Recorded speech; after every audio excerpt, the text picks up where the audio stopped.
this is the Raikaze here. I just had a quick video I wanted to go ahead and let you all know about. There has been a release of an interview with Juni Masuda.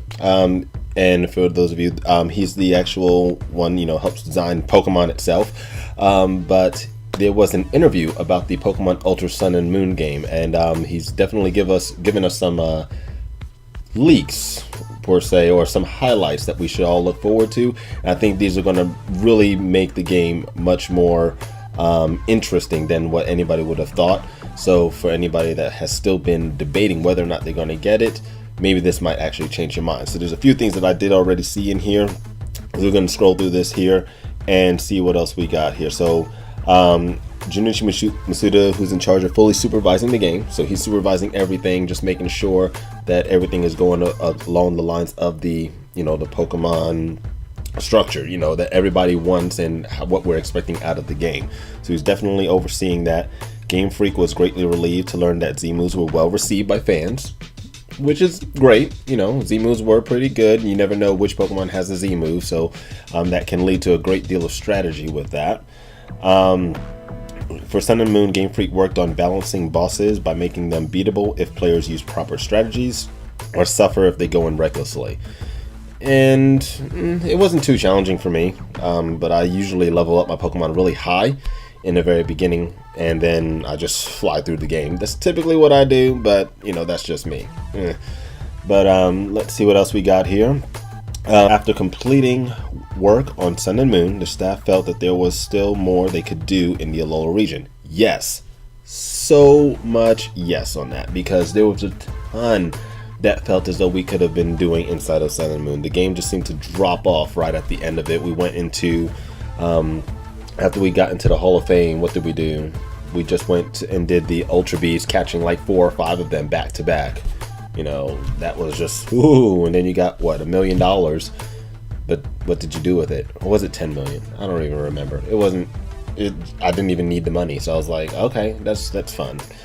So they're definitely looking to expand on the storyline, which is definitely something that I'm pretty sure all want. And I think they're actually about to deliver on that. So let's see what else we got here. We got, the reason they're releasing Pokemon Ultra Sun and Pokemon Ultra Moon is to offer players some variety before the current image they get stuck with the same image of Alola.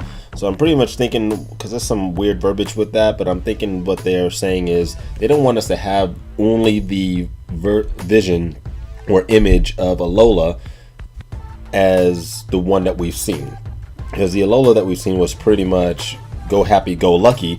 And if you can see in the Pokemon Ultra Sun and Ultra Moon trailers and things like that, there's a lot of darkness with that. And I mean, we got the Necrozma and the tragedies that you're seeing occurring, Lucamine on the ground saying that guy's a monster. You see a lot of just attacks, Necrozma attacking and fighting against Lunala.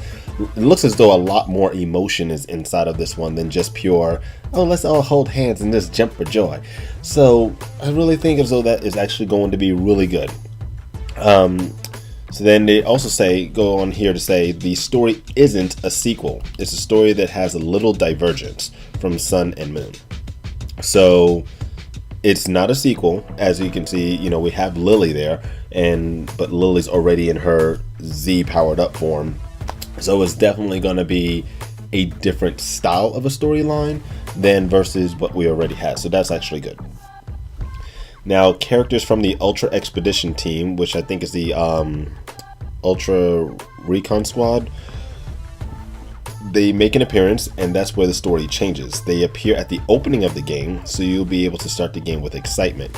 Now, that could be with that whole scene, because if you play through Sun and Moon, you see Lily running out of the Aether Paradise, and she's being actually chased by those from the Aether Foundation.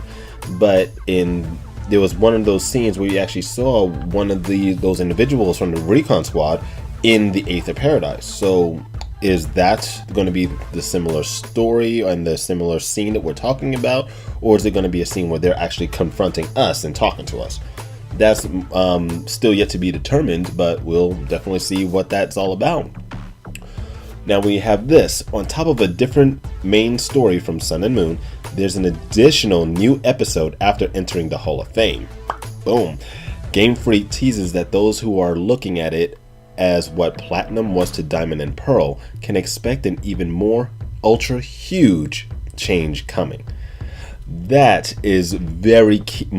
That's the big key here, guys, because now with how you had Diamond and Pearl, we were always talking about the Diamond and Pearl remakes, but then you had Platinum, who had a lot larger story, especially at the end of the game. And I'm hoping even like when we had the Delta episode in Omega Ruby Alpha Sapphire, you had these big challenges that you had to do at post game, and it seems as though there's going to be a big story that comes after this, more than just going after the Ultra Beast. So I'm really looking forward to that. Then this is also confirmed here. We got the Ultra Expedition team arrive from another world through an Ultra wormhole. A new element is being prepared that will have the protagonist and company dive into the Ultra wormhole and visit all kinds of different worlds. So that is using Lunala, Solgaleo, or I wonder if the forms of Necrozma will be able to do that as well. That might be something to look into. But that's going to be transporting yourself through the Ultra wormhole, going into the different worlds. But that's where they are having all that robotic look, blue pale skin, if it's skin at all. But they are definitely from another world, so that has been confirmed. So definitely going to be something big with that. Then we got this, which is something that's really big and key to me here. We got Pokemon will be much easier to collect and train compared to Sun and Moon. Easier to collect, I wonder how it can be any easier than how it already is. So that's one thing that I'm wondering about. But then easier to train, will the experience points finally be fixed? That is one of those two things that I was saying. If they can fix how Pokemon level up, that is one of the two things that can finally make this game definitely beat out all the others. So that's one, and I'm trying to remember what the other one was, but so far that's a hint saying that this is something that might be actually fixed, unless they're just talking about the Rotom decks. I'm not sure, but we're definitely going to see in anticipation with the next game when it comes out. Then this is a super big one, guys. Using the Ultra Warp ride to travel to other worlds, you even get to visit a world with legendary Pokemon. For example, you can meet and catch Mewtwo. That's all Game Freak has to say about that for now, and they'll leave it to your imagination whether we'll get to meet other legendary Pokemon. So we were already talking about the rule set for the VGC 2018 and that you had to have the Alola symbol, but now they're saying that you are going to be able to get more legendary Pokemon again. What does that actually mean? That is going to be the biggest key, and try to see what we can figure out, because does that mean we have to do new shiny hunts? Does that mean that we are going to, get every single legendary that we have not been able to get with the Alola symbol, which is going to be like all of them? What does that actually mean? So Mewtwo is definitely confirmed for Pokemon Ultra Sun and Ultra Moon. What other legendaries are going to be in store? We don't know, but there are definitely more things to come, so definitely stay tuned on that. And this last statement here is, if we put it simply, as far as story volume goes, the addition of Ultra Sun and Ultra Moon should be about double the current story volume for the Sun and Moon generation. Double. Now, the amount of hand-holding and the amount of things that we had to do, the game was pretty long, honestly, for Sun and Moon. And if we're going to double that with extra content, this game is going to give us a ton. So if you all have been debating on whether or not to get it, and look at the newest promos, there's even a new promo out. I did a reaction to the Japanese trailer, but the English one is out, so I can even leave a description that link in the description below. But definitely look at those links, see the English results, because it tells us this is not the Alola that you thought that you knew. This is completely different. Guys, get this game. It's going to be hype. So I'm hoping that your anticipation is raising. I hope you all getting excited for it, because I sure am. And like I said, once we get that game, I'm gonna meet you all on the battlefield, and we're gonna actually have a great time.